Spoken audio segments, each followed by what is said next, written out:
नमस्कार बच्चों, आपके अपने YouTube चैनल प्राइमरी एजुकेशन में एक बार फिर से आप सभी लोगों का स्वागत है। आज हम फिर से अंकुर अभ्यास पुस्तिका भाषा भारती यानी कि हिंदी की लेके आए हैं। दोस्तों, यह कक्षा 4 की अभ्यास पुस्तिका है। इसमें हम आज जो है सप्ताह 10 यानी कि प्रथम आवधिक आकलन इसको कंप्लीट करेंगे। हमने सप्ताह 9 तक के जितने भी अभ्यास प्रश्न हैं उन सभी को हल कर चुके हैं और अपने YouTube चैनल पर अपलोड कर चुके हैं। तो दोस्तों, आप हमारे चैनल पर जाकर देख सकते हो। आइए दोस्तों, हम वीडियो को शुरू करते हैं। सबसे पहले हम विकल्पीय प्रश्नों को देखेंगे। इसमें पहले हम जो एक पैराग्राफ दिया गया है इसको पढ़ लेते हैं, तो जिससे हमको नीचे दिए गए क्वेश्चनों के आंसर को हल करने में आसानी रहेगी। इसमें दिया गया है कि होली के अगले दिन सभी आपस में रंग अबीर गुलाल लगाते हैं, गले मिलकर होली की बधाई देते हैं और त्योहार पुराने बैर भाव को भूलकर भाईचारे का संदेश देता है। यह सामाजिक एकता और प्रेम का त्यौहार है। जगह जगह हुरियाओं की टोलियां नाचती गाती दिखती है। ढोल ढपली और मृदक मंजीरे के साथ गाए जाते हैं।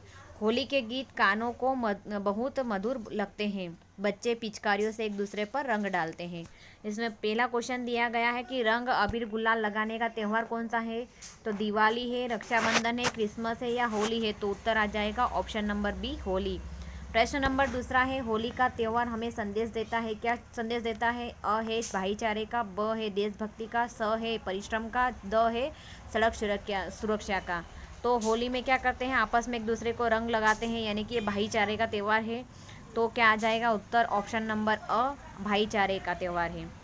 तीसरा प्रश्न दिया गया है, एक दूसरे से गले मिलना व्यक्त करता है। अ निमंत्रण देना, ब दुख व्यक्त करना, थ एकता सामाजिक एकता और द संकल्प करना। तो एक दूसरे से गले मिलना यानी कि एकता का प्रतीक है। तो इसका सही उत्तर आ जाएगा ऑप्शन नंबर स, सामाजिक एकता का। प्रश्न नंबर चौथा है, बेर भाव से आशय है। बेर भाव का क्या आशय है। तो ऑप्शन दिए गए हैं। नंबर अ बेर का भाव, ब वीरता का भाव, स दोस्ती का भाव या द दुश्मनी का भाव। तो क्या है बेर भाव का आशय, दुश्मनी का भाव। तो उत्तर आ जाएगा ऑप्शन नंबर द, दुश्मनी का भाव। प्रश्न नंबर 5वां है, पिचकारियाँ शब्द का एक वचन है। एक वचन बताना है, पिचकारियाँ बहुवचन है, तो इसका एक वचन आ जाएगा ऑप्शन नंबर अ, पिचकारी। नेक्स्ट क्वेश्चन दिए गए हैं, दिए गए उचित शब्दों में से रिक्त स्थानों की पूर्ति करना है। आपको जो शब्द दिए गए हैं उनको देख के रिक्त स्थानों की पूर्ति करना है। इसमें नंबर 1 दिया गया है, पक्षी के पंख बहुत सुंदर होते हैं। कौन से पक्षी का। तो आ जाएगा खाली स्थान में मोर। दूसरा है, मच्छरों से बचने के लिए की पत्तियां जलानी चाहिए। किसकी पत्तियां जलानी चाहिए। तो खाली स्थान में आ जाएगा नीम की पत्तियां। तीसरा दिया गया है, रविंद्रनाथ टैगोर अच्छा गाते इसलिए उन्हें कहा जाता है। क्या कहते हैं। तो खाली स्थान में आ जाएगा कोकिल कंठी। चौथा दिया गया है, घोड़ा तेज दौड़ता है। वाक्य में विशेषण है, विशेषता क्या बता रहा है। तेज। तो खाली स्थान में आ जाएगा तेज। पांचवा दिया गया है, जन्म शब्द का विलोम शब्द है। जन्म का विलोम क्या आ जाएगा। खाली स्थान में लिखना है मरण। अति लघु उत्तरीय प्रश्नों को देख लीजिए। प्रश्न नंबर पहला है, श्रवण कुमार तीर्थ यात्रा पर किसे ले गया था। तो उत्तर आएगा अपने माता पिता को। दूसरा प्रश्न है, दयावती खुश क्यों हुई। तो उत्तर आ जाएगा, चोर ने बूढ़ी माँ से कहा हम कभी बुरा काम नहीं करेंगे। ये सुनकर दयावती खुश थी। नंबर तीसरा दिया गया है, वल्लभ ने चोट लगने के बाद क्या किया। तो उत्तर आएगा, सड़क के पत्थर को निकाल फेंका। प्रश्न नंबर चौथा दिया गया है, फूलों से हमें क्या सीख मिलती है। तो उत्तर आ जाएगा, फूलों से हमें हंसते रहने की सीख मिलती है। नेक्स्ट क्वेश्चन दिया गया है, ओ यह तो बहुत बुरा हुआ। इस वाक्य में सही विराम चिन्ह लगाकर लिखिए। सही विराम चिन्ह लगाना है तो कहाँ पे लगाएंगे। ओ के बाद में आपको यहाँ विराम चिन्ह लगाना है। ओ यह तो बहुत बुरा हुआ और यहाँ पे लास्ट में फुल स्टॉप लगाना है ना। उसके बाद में नेक्स्ट क्वेश्चन दिया गया है कि दिए गए वाक्यों में रेखांकित शब्द का लिंग बदल कर लिखिए। वाक्य को पूरा लिखना है लिंग बदल कर। पहला, गुलाब जामुन दादी को मिला। तो दादी जो रेखांकित अंक है इसका लिंग बदलना है। तो दादी का क्या आ जाएगा, दादा आ जाएगा। तो इसका लिंग बदलेंगे तो कैसा उत्तर हो जाएगा। इसका उत्तर बन जाएगा, पहला गुलाब जामुन दादा को मिला। दूसरे में दिया गया है, सेठ ने पैसे दिए। तो उत्तर में क्या आ जाएगा, सेठ की जगह आ जाएगा सेठानी। तो सेठानी ने पैसे दिए। फिर लघु उत्तरीय प्रश्न में आ जाइए। तो लघु उत्तरीय प्रश्न में पहला प्रश्न दिया गया है, प्रश्न नंबर पहला, हमें बाधाओं का सामना कैसे करना चाहिए।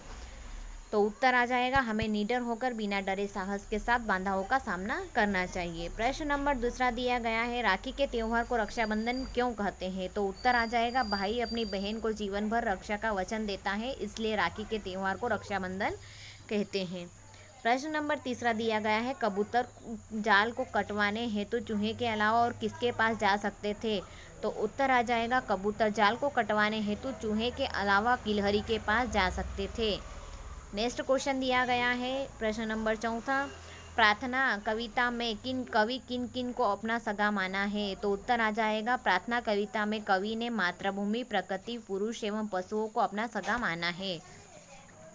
प्रश्न नंबर 5 है, वाक्यों में रेखांकित शब्द के विलोम लिखकर पुनः वाक्य बनाकर लिखिए। नंबर 1 आ जाएगा, उसका काम अच्छा है। तो जहाँ पे रेखांकित अंक है, अच्छा का विलोम क्या आ जाएगा? बुरा। तो उसका काम बुरा है, ऐसा लिखना है आपको। दूसरा दिया गया, वह बहुत छोटी है। तो रेखांकित अंक है छोटी, तो छोटी का क्या आ जाएगा? विलोम बड़ी। तो वह बहुत बड़ी है, इसका उत्तर आ जाएगा। नंबर 3 है, हमको कितना सुख है। सुख का जो विलोम है आ जाएगा दुख। तो हमें कितना दुख है, ऐसा उत्तर बन जाएगा। नेक्स्ट है 6ठा क्वेश्चन, दिए गए शब्दों से वाक्य बनाइए। खींच, पहला वाक्य शब्द दिया गया है, खींच से एक वाक्य बनाना है। चॉकलेट न मिलने पर रोहित खींच गया। दूसरा है छींक, मुझे आज सुबह से छींक आ रही। इस तरीके से इसका एक वाक्य बन जाएगा। तीसरा शब्द दिया गया है यात्री, यात्री से क्या बन जाएगा? बस में यात्री, सभी यात्री है। तो इसका उत्तर बन जाएगा, बस में सभी यात्री है। फिर दीर्घ उत्तरीय प्रश्नों को देखिए। इसमें प्रश्न नंबर 1 दिया गया है, अनाज को कीड़ों से बचाने के लिए कौन कौन से घरेलू उपाय किए जाते हैं? उत्तर है, अनाज को धूप में सुखाते हैं, अनाज के बीच में नीम के सूखे पत्ते रखते हैं। प्रश्न नंबर 2 है, निम्नलिखित पंक्तियों का भाव स्पष्ट कीजिए। दीपक से सीखो जितना हो सके अंधेरा हरना, पृथ्वी से सीखो प्राणी की सच्ची सेवा करना। तो इसका अर्थ बताना है। तो उत्तर आ जाएगा, दीपक से हमें अंधेरा दूर करना सीखना चाहिए और पृथ्वी से हमें प्राणी की सच्ची सेवा करना सीखनी चाहिए। नेक्स्ट क्वेश्चन दिया गया प्रश्न नंबर 3, आप बड़े होकर क्या बनना चाहते हैं और क्यों? लिखिए। तो उत्तर आएगा, मैं बड़ा होकर डॉक्टर बनना चाहता हूँ और डॉक्टर बनकर लोगों की सेवा करूँगा या करना चाहता हूँ। प्रश्न नंबर 4 दिया गया, आप अपने गांव को स्वच्छ बनाने के लिए क्या क्या कार्य करेंगे? तो उत्तर आएगा, साफ सफाई का ध्यान रखेंगे, सड़कों पर कचरा नहीं फेंकेंगे और नालियाँ साफ रखेंगे। उसके बाद में आपको एक चित्र दिया गया है, मौखिक चर्चा के प्रश्न आ गए हैं। पहले मौखिक चर्चा करना है, अपने टीचर और स्टूडेंट के बीच में चर्चा होगी। ये चित्र देखकर मौखिक प्रश्न दिए गए। चित्र में क्या हो रहा है? तो क्या कर रहे हैं सभी बच्चे? होली खेल रहे हैं। आपको दिख रहा है कि पिचकारी से पानी भरकर या रंग भरकर डाला जा रहा है। दूसरा प्रश्न दिया गया, इस चित्र में कौन सा त्यौहार मनाया जा रहा है? तो होली का त्यौहार मनाया जा रहा है। आप होली कैसे खेलते हैं? तो कैसे खेलते हैं होली? पिचकारी में रंग भरकर एक दूसरे के ऊपर डालते हैं या हाथ में रंग लगाकर दूसरों को रंग लगाते हैं। इस त्यौहार से हमें क्या सीख मिलती है? तो इस त्यौहार से हमें सीख मिलती है कि हमको एक दूसरे को साथ मिलकर सामाजिक एकता बनाए रखना है। दूसरा आगे क्वेश्चन दिया, होली पर क्या क्या कार्यक्रम होते हैं? तो क्या क्या कार्यक्रम? होली खेलते हैं, एक दूसरे के यहाँ खाना खाने जाते हैं। फिर प्रश्न नंबर 2 दिया गया है, नेहरू जी के निधन के बाद 2 जून 1964 को लाल बहादुर शास्त्री देश के प्रधानमंत्री बने। में पाकिस्तान में भारत से लड़ाई छोड़ी दी उन्होंने। उन्हीं दिनों देश में अनाज की भारी कमी हुई और शास्त्री जी ने अपने भाषण में कहा कि हमें अपनी रक्षा के लिए सीमा पर खून और खेतों में पसीना बहाना पड़ेगा। हमारा नारा क्या है? तो नेहरू जी का नारा क्या है? जय जवान जय किसान।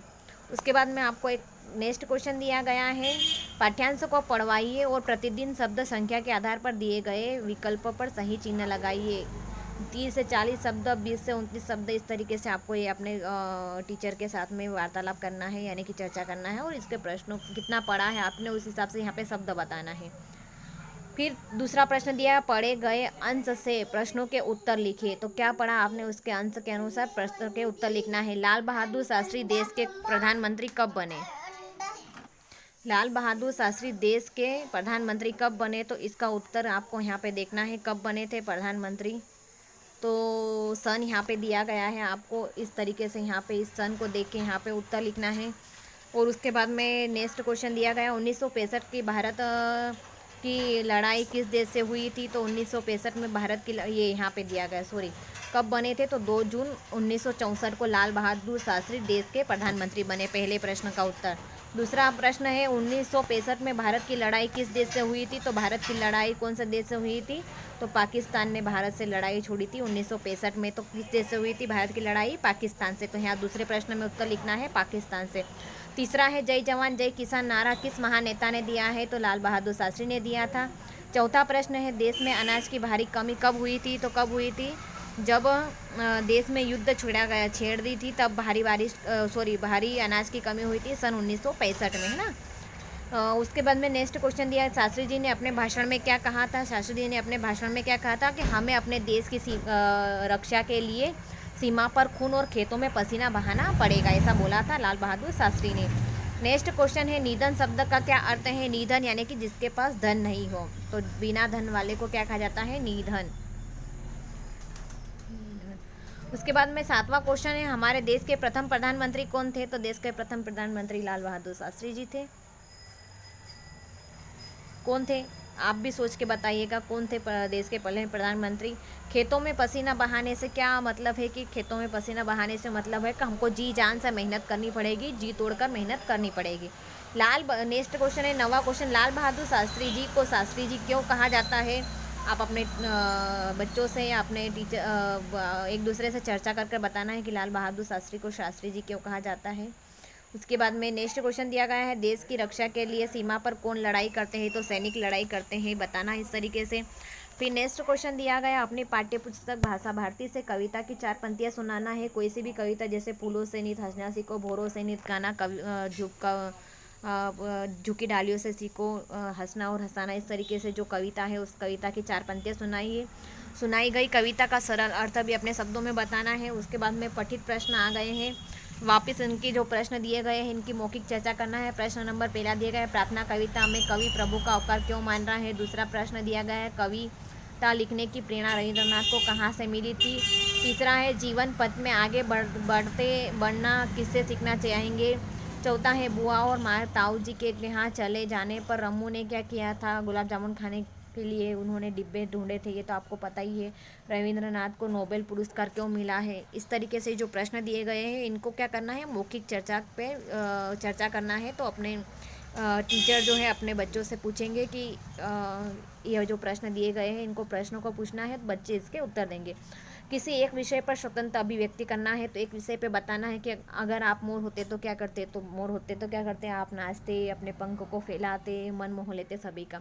आप सरपंच होते तो क्या करते। सरपंच होते तो गांव में क्या करवाते, गांव की साफ सफाई का ध्यान रखवाते, गांव में कोई भी चीज़ की कमी रहती तो उसको पूरा करवाते। यदि आप शिक्षक होते तो बच्चों को पढ़ाते, अच्छा ज्ञान देते। मोबाइल का सही उपयोग, मेरा प्रिय खेल, इसमें से कोई सा भी एक विषय लेना है, उसके बारे में अपनी स्वतंत्र अभिव्यक्ति यानी कि आपको खुद को बताना है।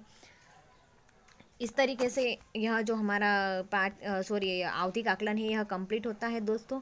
यदि आपको हमारी वीडियो अच्छी लगे, हमारे समझाने का तरीका अच्छा लगे, तो प्लीज़ हमारे चैनल को लाइक कीजिएगा, अपने दोस्तों के साथ शेयर कीजिएगा और चैनल को सब्सक्राइब कर लीजिएगा। और साथ ही बेल आइकन को प्रेस करना ना भूलिएगा दोस्तों, क्योंकि इससे आने वाले वीडियो के नोटिफिकेशन आपको समय समय पर मिलते रहेंगे।